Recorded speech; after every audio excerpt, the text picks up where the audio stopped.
జిల్లాలోని పశ్చిమ ప్రాంతంతో పాటు తూర్పు ప్రాంతంలోని కొన్ని మండలాలు కరువు బారిన పడి రైతులు పంట నష్టాలతో పాటు తాగునీటికి తీవ్ర ఇబ్బందులు పడుతున్నారని క్షేత్రస్థాయిలోని వాస్తవ పరిస్థితులను తెలుసుకుని జిల్లాకు మేలు జరిగేలా కేంద్ర బృందం అధికారులు నివేదిక అందజేయాలని రాష్ట్ర సాంఘిక సంక్షేమ శాఖ మంత్రి డోలా శ్రీ బాలవీరాంజనేయ స్వామి అన్నారు. ప్రకాశం జిల్లాలో గత రబీ సీజన్లో నెలకొన్న కరువు పరిస్థితులను అధ్యయనం చేయడానికి 4 సభ్యుల కేంద్ర బృందం జిల్లాకు వచ్చింది. ఈ కేంద్ర బృందానికి మనుజీ ఉపాధ్యాయ నేతృత్వం వహిస్తుండగా ఎస్సీ కశ్యప్, మదన్ మోహన్ మౌర్య, అనురాధ బత్తన సభ్యులుగా ఉన్నారు.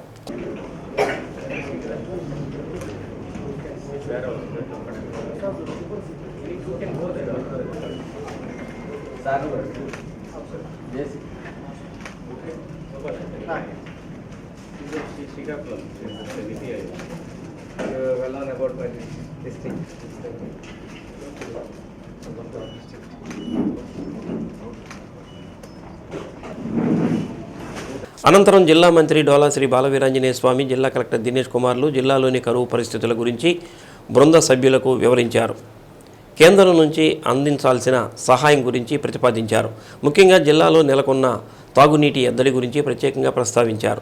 జిల్లాలోని కరువు పరిస్థితులను కేంద్ర బృందానికి పవర్ పాయింట్ ప్రెజెంటేషన్ ద్వారా కలెక్టర్ దినేష్ కుమార్ వివరించారు. జిల్లాలో ప్రధానంగా తాగునీటి సమస్య తీవ్రంగా ఉందని తెలిపారు. మనుషులతో పాటు పశువులకు కూడా నీటి సమస్య తీవ్రంగా ఉందని అన్నారు. సరైన వర్షపాతం లేక పంట నష్టాలు జరిగి రైతులు తీవ్రంగా నష్టపోయారని వివరించారు. జాతీయ గ్రామీణ ఉపాధి హామీ పథకం ద్వారా ఉపాధి అవకాశాలు కల్పిస్తున్నామని వివరించారు. గుంటూరు, కర్నూలు, నెల్లూరు జిల్లాల్లోని వెనుకబడిన ప్రాంతాలతో ఏర్పాటైన ప్రకాశం జిల్లా కరువు పరిస్థితులతో ఇబ్బందులు పడుతుందని మంత్రి శ్రీ బాలవీరాంజనేయ స్వామి అన్నారు. జిల్లాలో 31 మండలాలను కరువు మండలాలుగా ప్రకటించడం జరిగిందని, వీటిలో 21 మండలాలు తీవ్ర కరువు మండలాలుగా ప్రకటించడం జరిగిందని కేంద్ర బృందం దృష్టికి తీసుకొచ్చారు. పంటలు నష్టపోవడం వల్ల రైతులు తీవ్ర నష్టాల్లో కూరుకుపోయారని అన్నారు. జిల్లాలోని చాలా ప్రాంతాల్లో తాగునీటి సమస్య తలెత్తడంతో ట్రాన్స్పోర్టేషన్ ద్వారా నీటి సరఫరా చేస్తున్నామని తెలిపారు. కేంద్ర బృందం క్షేత్రస్థాయిలో పరిశీలించి మంచి ప్రతిపాదనలు చేయాలని అన్నారు. ఈరోజు మన జిల్లాకి కరువు పరిశీలన కోసం కేంద్ర బృందాలు రావడం జరిగింది. ఈరోజు నేను వాళ్ళని కలిసి రాష్ట్రంలో ఉన్న మన జిల్లాలో ఉన్న పరిస్థితుల్ని సంక్షిప్తంగా వివరించడం జరిగింది. మనకి చెరువులు పూర్తిగా ఎండిపోయినాయి. వర్షభావం చాలా తక్కువగా ఉంది. మనది పశ్చిమ ప్రాంతం, ముఖ్యంగా కర్నూలు జిల్లా నుంచి ఏదైతే ఏర్పడిందో అది ఈరోజు కూడా అదే రాయలసీమ ప్రాంతం తలపిస్తామనే విషయాన్ని దృష్టి తీసుకురావడం జరిగింది. ముఖ్యంగా బెంగాల్ గ్రామ్, రెడ్ గ్రామ్ బాగా నష్టపోయాం. పశువులకు కూడా మంచినీళ్ళు లేకుండా పశువులు చనిపోయినటువంటి పరిస్థితి, తాగడానికి నీళ్ళు లేని పరిస్థితుల్లో ఉన్నాయి. రైతులకి తీవ్రమైన నష్టం జరిగింది. పశువుల మేత కూడా పూర్తిగా పండకుండా పాడైపోయిన పరిస్థితుల్లో ఉన్నాయి. ఇటువంటి పరిస్థితుల్లో ప్రత్యేకంగా గమనించి ఎన్డీఆర్ఎఫ్ ప్రకారం 29.35 కోట్ల రూపాయలు మనోళ్ళు ప్రతిపాదనలు పెట్టున్నారు. ఇంతేకాకుండా మనకి మంచినీళ్ళు సరఫరా కూడా ఇప్పటివరకు కూడా ఇంకా డిమాండ్ ఉంది.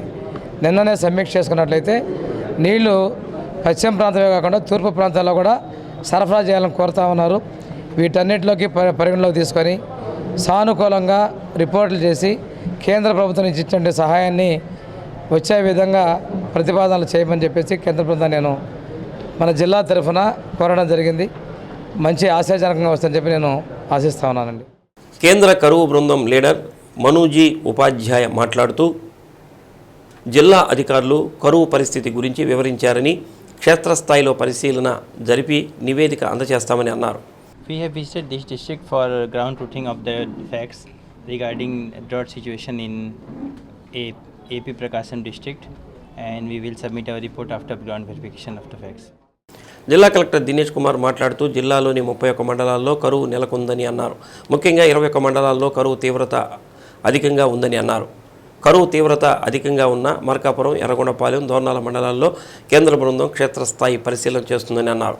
వాస్తవ పరిస్థితులను అధ్యయనం చేసి జిల్లా రైతాంగానికి మేలు చేకూర్చే విధంగా నివేదిక అందజేయడంతో పాటు కరువు నివారణకు సూచనలు ఇస్తారని తెలిపారు. సమావేశంలో జేసీ గోపాలకృష్ణ, వ్యవసాయ శాఖ జేడీ శ్రీనివాస్, వ్యవసాయ అనుబంధ శాఖల అధికారులు పాల్గొన్నారు. అగ్రికల్చర్ 2022, 2023 అండ్ 24 మధ్యలో ఉంటున్న ఈ డ్రాట్ కండిషన్స్ గురించి స్టడీ చేయడానికి, ఎస్పెషలీ ఈ రబీలో జరిగిన డ్రాట్ కండిషన్స్ గురించి స్టడీ చేయడానికి ఇంటర్ మినిస్ట్రియల్ సెంట్రల్ టీమ్ ఇక్కడ ప్రకాశం జిల్లాకి రావడం జరిగింది.